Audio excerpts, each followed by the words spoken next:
Bismillahirrahmanirrahim. Assalamualaikum warahmatullahi wabarakatuh. Perkenalkan, nama saya Mutiara Trisna dengan NIM 213161001.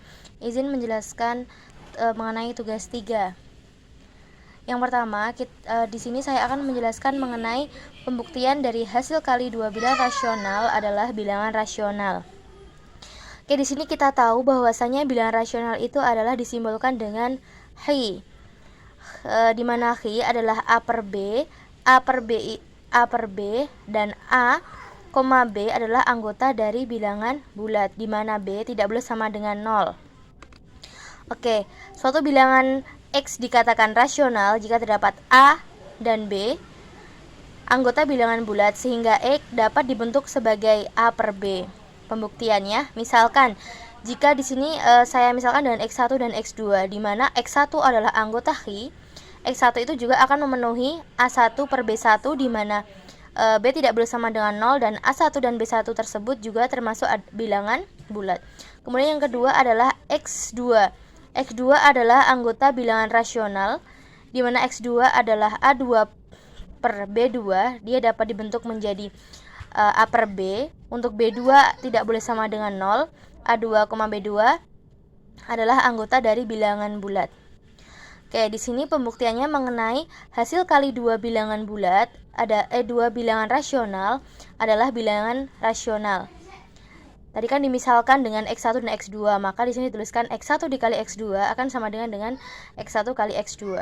Tinggal kita substitusi tadi untuk X1 dan X2-nya. X1 sama dengan A1 per B1 dikali X2-nya A2 per B2 sama dengan A1 per B1 dikali A2 per B2. A1 kali A2 per B1 B2 sama dengan A1 kali A2 per B1 kali B2. Nah, karena di sini A1, A2, B1, B2 adalah bilangan bulat, maka A1, A2 dan B1, B2 adalah bilangan bulat juga. Karena B1 dan B2 tidak sama dengan 0, maka B1 dan B2 tersebut juga tidak akan sama dengan 0. Hal ini menunjukkan bahwasanya A1 kali A2 per B1 kali B2 sama dengan X1 kali X2, di mana di situ termasuk dalam anggota dari bilangan rasional, karena bilangan rasional tersebut harus anggota dari bilangan bulat dan dapat dibentuk sebagai A per B. Oke, yang selanjutnya yaitu di sini mengenai pembuktian teorema 1.5, di mana untuk semua R adalah anggota bilangan rasional, R kuadrat tidak sama dengan 2. Jadi R adalah akar 2, tapi di situ bukan anggota dari bilangan rasional. Sekarang kita akan pembuktian dengan pembuktian yang menyangkal kesimpulan. Jadi di sini kan tadi kan R kuadrat tidak sama dengan 2. R sama dengan akar kuadrat tapi akar 2, tapi dia bukan anggota dari bilangan bulat. Di sini kita akan pembuktian dengan kontradiksi, menyangkal kesimpulan, di mana andai ada R bilangan rasional sehingga R kuadrat sama dengan 2. Jadi kan tidak sama dengan 2, maka kita kontradiksi, jadi berlawanan, R kuadrat sama dengan 2. R sama dengan A per B. Nah, di sini maka tadi kan R kuadrat ya, R kuadrat sama dengan 2, maka kalau R-nya A per B jadinya A per B pangkat 2 sama dengan 2, di mana A dan B, A, B itu adalah anggota bilangan bulat.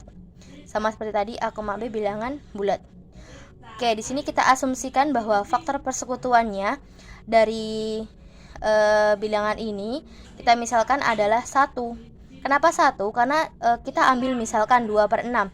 2 per 6 jika kita sederhanakan atau faktornya itu kan 1 per 3. 1 per 3 juga dapat disederhanakan dengan sama-sama dibagi 1. Jadi di sini kita ambil faktor persekutuannya yaitu 1. Nah, di sini sudah saya tuliskan untuk menyatakan bahwa pecahan tersebut paling sederhana adalah 1. Untuk menyederhanakan pecahan ini hanya kita misalkan saja. Kemudian tadi kan untuk A, B kan udah kita misalkan 1.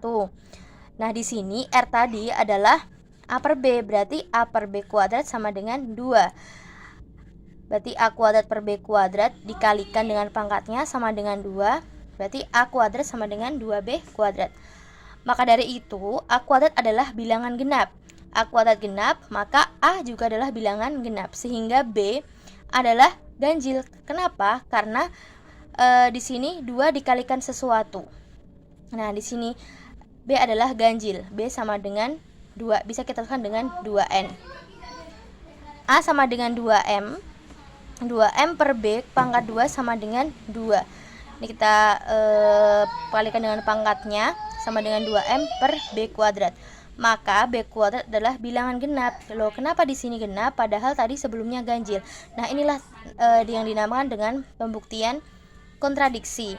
Nah, karena 2M, 2 dikalikan sesuatu sama dengan B kuadrat. Karena jika dikalikan 2 kan dia akan terbentuk bilangan genap, padahal tadi kan B adalah bilangan ganjil. Nah, di sini terlihat bahwa asumsi yang kita gunakan salah. Jadi, betul bahwa untuk semua R anggota rasional, R kuadrat tidak sama dengan 2.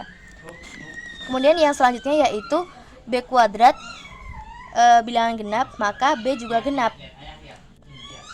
Tadi kan A sama dengan 2M, B kita misalkan 2N, M dan N adalah anggota bilangan bulat. A per B kuadrat sama dengan 2, maka 2M per 2N sama dengan pangkat 2 sama dengan 2. M kuadrat sama dengan 2N kuadrat. Nah, di sini terlihat bahwa pembuktian tersebut adalah kontradiksi dan asumsi kita salah, maka pengandaian salah, tidak ada R bilangan rasional sehingga R kuadrat sama dengan 2.